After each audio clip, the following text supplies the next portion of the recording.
It's an image that truly transcends borders.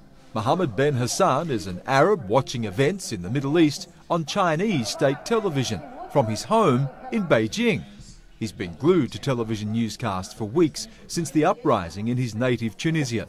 So I can get you that very quickly. He sees the irony, watching Arab people protest against their governments in a way that people in China cannot. Here he says some internet searches for Egypt or Tunisia have been censored, but not television or newspapers he can watch and read freely. He says he finds the coverage across various international media has its own bias. The trick is to sample widely. Most of sensitive websites or TV channels or whatever are somehow not available,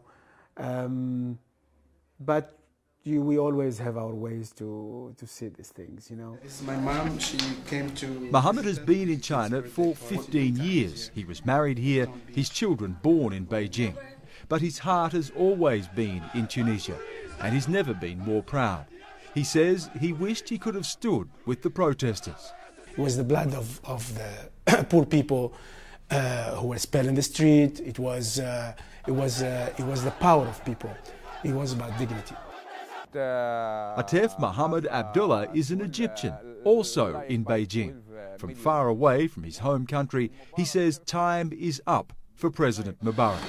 Over coffee in an Arab coffee shop in the heart of Beijing, Mohammed tells me he came here for opportunity he could not find at home. His children are in Cairo, and he says they tell him they are desperate for change. He says Egyptian people are fed up with life under Mubarak. This is no good in Egypt. Now people in Egypt no have home good, no have eat good, no have anything expensive, That's yes. why they're angry. Yes, no have work. Not have work. Yes, after people in Egypt are too much angry.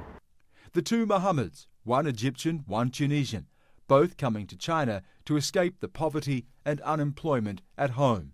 Here they have built new lives. Even as they watch their countries go through profound change, they don't see the same unrest happening in China.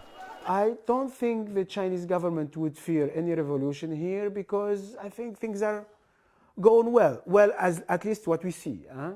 And right now they see what those in China must also see, the power of people. Stan Grant, CNN, Beijing. James Kim, CCTV.